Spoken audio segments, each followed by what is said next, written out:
오늘 우리에게 주시는 말씀은 레위기 16장 9절에서 10절까지 말씀입니다. 제가 본문 말씀을 봉독해 드리겠습니다.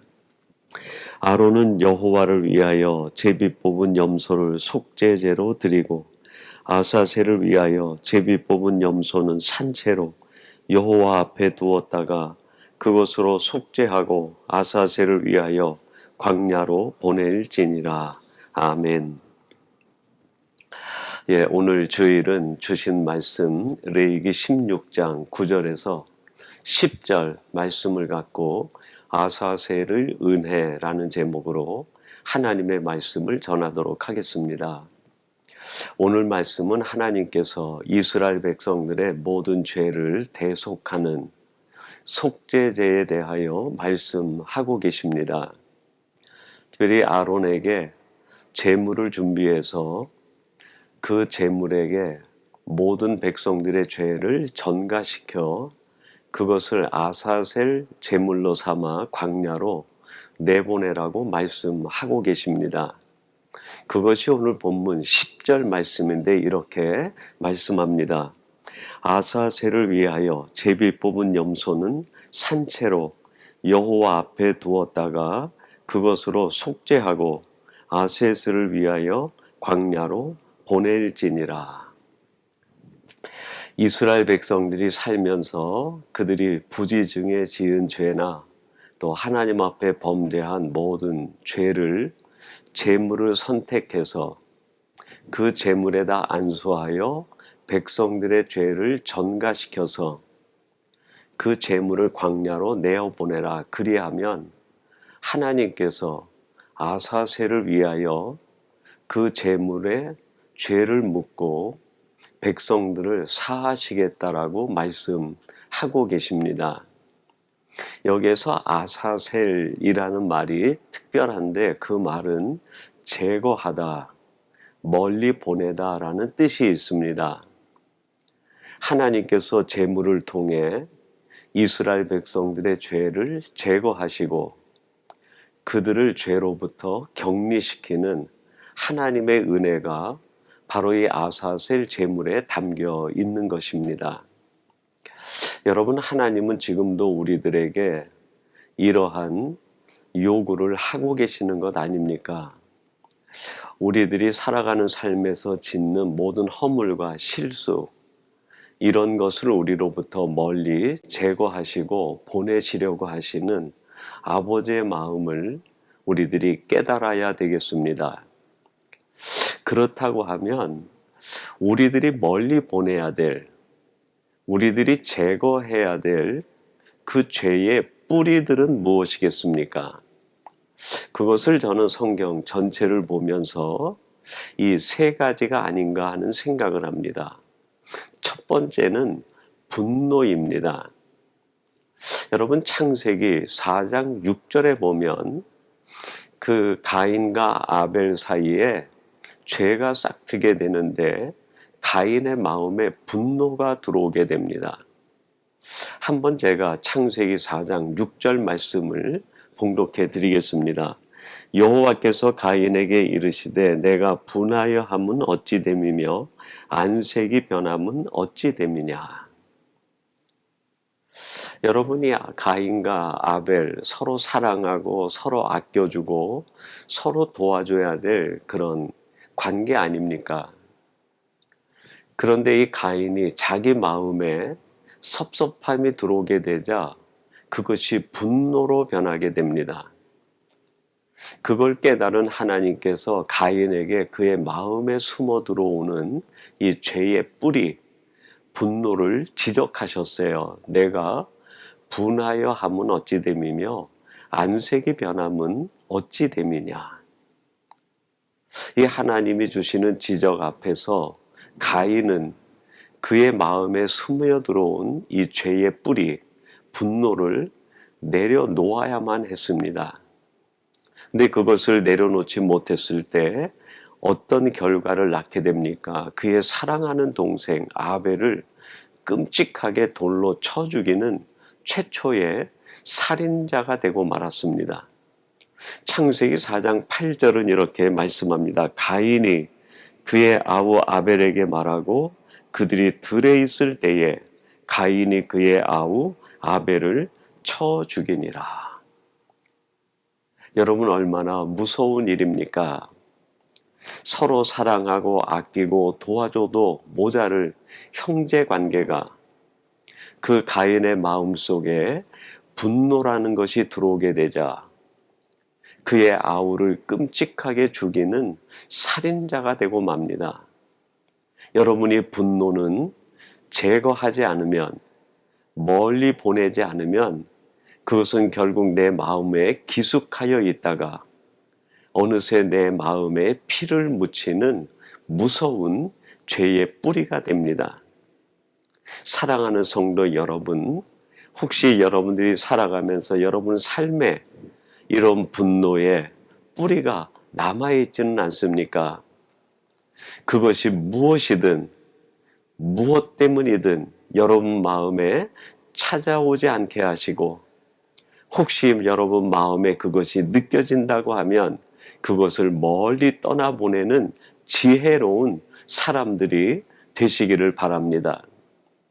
두 번째로 우리들이 멀리 보내야 되는 이 죄의 뿌리가 있는데 그것은 욕심입니다. 야고보서 1장 14절은 이렇게 말씀합니다. 오직 각 사람이 시험을 받는 것은 자기 욕심에 끌려 미혹됨이니. 그 스위스의 그 정신의학자인 폴 트루니가 있는데 그 사람이 이런 말을 했습니다. 사람은 각자가 자기를 죽일 뿐이다 라고 이야기를 했어요. 이 폴 트루니에가 사람이 각자 자기를 죽일 뿐이다 라고 할 때 자기를 죽이는 그 무서운 도구가 무엇인가? 욕심 때문이라는 거예요. 여러분, 사람 마음속에 욕심이 들어오게 되면 그 욕심은 점점 커져서 그 사람을 헛된 길로 미혹하게 만들고 결국 그 길에 빠져서 헤어나오지 못하게 하고 파멸에 이르게 합니다. 여러분이 무서운 욕심, 이것이 우리 마음에 기숙하지 못하게 해야 됩니다. 멀리 떠 보내야 되는 거예요. 야고보서 1장 15절은 계속해서 그 욕심의 무서움에 대하여 이렇게 말하고 있습니다. 욕심이 잉태한 즉 죄를 낳고 죄가 장성한 즉 사망을 낳느니라. 그 욕심을 얼른 떨쳐내리지 못하면 그것은 결국 내 마음속에 이 죄를 만들어내게 되고 그 죄는 결국 나를 사망에 이르게 한다. 내 인격을 무너뜨리고 내 영성을 파괴하고 내 삶을 무너뜨리고 마는 것이죠. 저는 이 욕심이라는 것이 주제로 떠오를 때마다 제가 경험했던 어린 시절에 한 가지 일이 떠오릅니다. 제가 그 초등학교 다닐 때 그때는 간식거리가 참 귀했어요. 그래서 어쩌다 동네에 엿장수가 들어오게 되면 그동안 집 툇마루 밑에 모아두었던 고무신이나 또 연탄 부직갱이라든지 이 철조각 같은 거, 이런 거를 전부 모아가지고 그 엿장수에게 달려가서 그걸 주고 엿과 바꿔 먹었던 기억이 나요. 그래서 늘 동네를 다니다가 쇠붙이라든지 엿과 바꿔 먹을 수 있는 그런 것들이 눈에 띄면 그거를 집어다가 툇마루 밑에다가 던져 넣는 것이 습관이 되었습니다. 근데 어느 날 학교 갔다가 돌아오는데 그 전봇대 밑에 구릿줄이 말려져 있는 거예요. 지금은 전깃줄이 전부 피복이 입혀져 있지만 그때에는 피복 입혀지지 않은 굵은 구릿줄로 전선을 만들었어요. 그 구리 전선을 보는 순간 제 눈에는 그게 전선으로 보이는 것이 아니라 엿가락처럼 보이는 거예요. 야, 저거 가져가면 엄청나게 엿과 바꿔 먹을 수 있겠다. 그런 생각이 딱 들어오는 순간에 그 자리를 떠나오지 못하겠더라고요. 그 전봇대 밑에 어슬렁어슬렁 대면서 주위를 둘러보는데 아무도 없는 거예요. 1분, 2분 그 구릿줄 옆에서 사람이 지나가는가 살펴보는데 지나가는 사람도 없어요. 그 순간 제 마음에 저 전깃줄을 짚고 얼른 집에 달려가서 감춰놓고 나중에 엿을 바꿔 먹어야 되겠다 하는 생각이 내 마음을 완전히 지배해버리는 거예요. 그래서 다시 한번 그 주위를 두리번 내가 허리를 굽혀서 그 전깃줄을 딱 집으려고 하는 순간에 그 위에서 네이너마는 소리가 들리는 거예요. 깜짝 놀라서 위를 보니까 그 전봇대 꼭대기에 누가 있었습니까? 전깃줄 공사를 하는 그 아저씨가 있는 거예요. 그 전깃줄이 낡아서 그거를 교체하기 위해서 그 전기 수리공 아저씨가 전깃줄을 놔두고 잠깐 전봇대 위에 가서 일을 하고 있었던 중이죠. 여러분, 그 위에 있는 아저씨가 그 전깃줄 주변을 배회하고 있는 저를 볼 때 얼마나 우스꽝스럽고 어리석어 보였겠습니까? 여러분, 내가 한 번만이라도 하늘을 올려다 보았다고 하면 그 전깃줄을 훔쳐가려고 하는 그 마음이 들지 않았을 거예요. 그 전깃줄 유혹에 넘어가지 않았을 겁니다. 어린 시절의 그 기억이지만 제가 나중에 그 신학을 하고 목회를 하면서 그 이야기가 내 마음에서 떠나질 않아요. 그리고 이런 내 나름대로의 반성과 각성이 늘 생깁니다. 하늘을 한 번만이라도 진지하게 보았다고 하면 이런 어리석음에 유혹된 마음에 빠지지 않을 텐데 하는 생각이죠. 여러분, 우리들이 유혹에 빠지는 것은 하늘에 시선을 두지 못하고 내가 바라보는 그것에 대한 욕심에 미혹될 때 우리는 넘어지고 쓰러지고 맙니다. 그러나 그 욕심이 내 마음을 파고 들어올 때 한 번만이라도 사람을 두리번대고 주위를 보는 것이 아니라 눈을 들어 하늘을 한 번만이라도 바라본다고 하면 우리는 그 욕심을 떨쳐낼 수 있고 유혹에서 벗어날 수 있어요. 사랑하는 성도 여러분, 여러분의 인격과 삶과 영성을 파괴하는 이 욕심, 이 죄의 쓴뿌리를 멀리 떠나보내는 지혜로운 하나님의 사람들이 되시기를 바랍니다. 세 번째로 우리들이 멀리 떠나보내야 되는 것이 있는데 불신입니다. 여러분, 요한복음 16장 9절에서 예수님께서 무리와 제자들에게 죄에 대하여 말씀을 하시는데 이런 말씀을 들려주십니다. 죄에 대하여라 함은 그들이 나를 믿지 아니하며. 예수님께서 죄를 규정하시면서 그 죄는 나를 믿지 않는 것이다.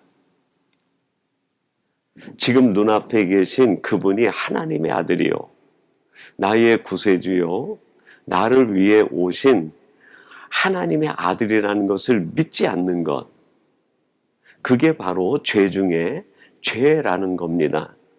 다른 말로 표현하면 무엇입니까? 불신이 가장 큰 죄라는 거예요.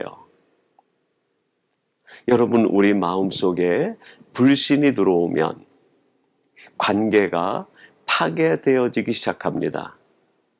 첫째는 하나님과의 관계가 파괴되고, 두 번째는 나와 사람과의 관계가 파괴되고, 세 번째는 나와 내 자신과의 관계가 파괴가 되어집니다. 그래서 하나님과의 관계가 파괴되면 믿음 없는 사람이 되고 소망 없이 살아가게 돼요. 사람과의 관계가 파괴되면 사랑이 무너지고 원망과 미움 속에 살아가게 됩니다. 나와 나 자신의 관계가 파괴되어지게 되면 진실을 잃어버리고 자기 자신마저도 속이는 거짓된 사람으로 살아가게 됩니다. 2006년에 노벨 문학상을 받은 터키의 그 오르한 파묵이라는 소설가가 있습니다. 이분이 코로나19 시대 이후에 이 팬데믹 사회 속에서 이 세상이 어떻게 변해가는가 하는 것을 바라보면서 그 소설을 하나 썼는데요. 그게 바로 패스트의 밤이라는 소설입니다. 이 소설 가운데에서 부제로 다른 것이 있는데 그것이 바로 불신사회라는 거예요. 불신사회. 여러분, 이 세상 사람들이 갑자기 닥친 이 코로나19로 인해서 그 사람 마음속에 깊숙이 숨어 있었던 패스트와 같았던 그 마음의 질병, 쓴뿌리가 다 올라와서 드러나게 되었는데 그 중에 하나가 불신이라는 겁니다. 그래서 이 파묵이라는 소설가는 패스트, 전염병보다 무서운 것이 불신이다라고 이야기합니다. 여러분들은 어떻습니까? 이 팬데믹 상황을 지나면서 여러분 마음속엔 정말 신뢰할 만한 그 변치 않는 믿음이 자리를 잡고 있습니까? 아니면 사람에 대해서나 사회에 대해서나 마음속에 싹 트는 이 불신이 혹시 여러분들을 사로잡고 있는 것은 아닙니까? 여러분이 불신을 떠나보내야 내가 살아가는 삶의 환경이 신뢰 사회가 되고 하나님을 향한 내 마음이 더욱 굳은 믿음으로 돈독해지지 않겠습니까? 사랑하는 성도 여러분, 이를 위해서 우리들은 내 마음을 집요하게 파고드는 이 불신을 내어보내고 멀리 보내야 됩니다. 그런데 여기에서 한 가지 우리가 짚고 넘어가야 될 아주 중요한 일이 있어요. 우리들이 죄의 쓴뿌리, 나를 비인격적으로 비신앙인으로 만들어가는 이 죄를 멀리 내보내야 되는데 이 죄를 내 스스로 멀리 보낼 수 있을 만한 능력이 우리에게는 없다는 거예요. 내 의지로나 내 결단으로나 내 결심으로 이것들을 물리칠 수가 없는 거예요. 그래서 이거를 물리칠 수 있는 방법으로 하나님께서 한 가지 결정을 하시고 작정을 하셨습니다. 그게 뭘까요? 그렇습니다. 바로 독생자 예수 그리스도를 우리들에게 아사셀, 희생제물로 보내시는 일이었어요. 이것에 대하여 요한복음 1장 29절은 이렇게 말씀하고 있습니다. 이튿날 요한이 예수께서 자기에게 나아오심을 보고 이르되 보라, 세상죄를 지고 가는 하나님의 어린 양이로다. 세례 요한이 광야에서 세례를 베푸는 중에 예수님께서 세례 요한에게 세례를 받기 위하여 오십니다. 자기에게 다가오시는 예수님을 바라보며 세례 요한이 고백하고 드러내는 말이 바로 이 말씀이에요. 보라, 세상죄를 지고 가는 하나님의 어린 양이로다. 하나님께서 예수님을 이 땅에 보내셔서 예수님에게 우리 인간의 오고 오는 모든 세대의 죄를 다 전가시켜 버리신 거예요. 그리고 그 예수님을 광야로 내보내시고 마침내 십자가의 제물이 되게 하사 우리의 죄를 완전히 상속해 주신 거예요. 대속해 주신 겁니다. 이것에 대하여 히브리서 9장 12절은 이렇게 말씀합니다. 염소와 송아지의 피로 하지 아니하고 오직 자기의 피로 영원한 속죄를 이루사 단번에 성소에 들어가셨느니라. 구약에는 우리의 죄를 대속하기 위해선 1년에 한 번 제사장이 제물에 우리의 모든 죄를 전가시켜서 아사셀 제물로 삼아 광야로 멀리 보내야만 했어요. 매년 반복해서 이 일을 해야 백성들이 한 해에 지은 죄가 대속받을 수 있었습니다. 그런데 하나님께서는 신약 시대에 이르러 우리 인간의 모든 죄를 대속하시기 위하여 예수님을 이 땅에 보내주시고 친히 예수님을 아사셀 제물로 삼으사 예수님에게 우리 인간의 모든 죄를 전가시켜 십자가 위에서 완전히 대속의 은혜를 베풀어 주신 겁니다.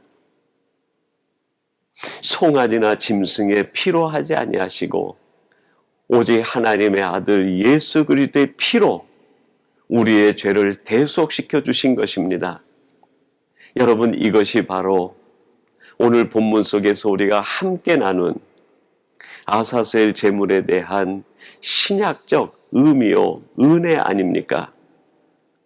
오늘 저와 여러분들은 바로 이 예수님의 아사셀 은혜 속에 구원을 얻고 하나님이 주시는 영생의 소망을 누리며 죄로부터 자유한 인생을 살아갈 수 있는 길이 열리게 된 것입니다. 이것이 바로 하나님이 우리에게 주신 아사셀 은혜입니다. 사랑하는 성도 여러분, 이제 우리는 결단해야 됩니다. 예수님께서 나의 모든 죄를 짊어지시고 십자가 위에서 대속의 죽음을 주시고 나의 구원을 완성하신 이 놀라운 은혜의 사건을 믿으시고 여러분이 살아가는 삶의 현장에서 여러분 마음속에 집요하게 파고들려고 하는 이 죄의 쓴뿌리들을 잘라내시고 제거하시고 멀리 보내야 됩니다. 여러분 분노가 기숙하지 못하게 하시고 욕심이 내 마음에 파고들지 못하게 하시고 불신이 내 영성에 참에 침해하지 못하도록 여러분은 각별히 주의하시고 각성하시고 그거를 멀리 보내야만 합니다. 오늘 이 말씀을 함께 나누는 사랑하는 성도 여러분, 오늘 이 말씀을 통해 다시 한번 하나님 앞에 나를 구원해 주신 은혜, 아사셀 은혜에 감사할 뿐 아니라 이제 내가 이런 죄로부터 멀리 떠난 존재, 이 죄를 내 속에서 멀리 사라지게 하는 은혜의 사람으로 살겠다고 결단하고 고백하는 이 시간 여러분이 되기를 주님의 이름으로 축원합니다. 우리 같이 기도하겠습니다. 하나님 아버지, 오늘 주시는 내게 말씀을 통하여 우리의 모든 죄를 속상하시기 위하여 제물의 죄를 전가시키고 광야로 보내어 아사셀이라고 명하셔 그 모든 죄로부터 이스라엘 백성들을 선하게 하시고 건져내 주신 것과 같이 우리들을 위하여 예수 그리스도를 보내주시사 십자가 위에서 대속의 죽음을 죽게 하시고 우리의 죄를 짊어지시고 예수를 믿는 자마다 구원의 은혜와 죄로부터 속상되며 대속의 은혜를 누리게 해주시니 감사합니다. 이제 이 은혜를 깨달아 아사셀 은혜를 생각하며 십자가만을 생각하며 살아가는 저희들이 되게 하여 주옵소서.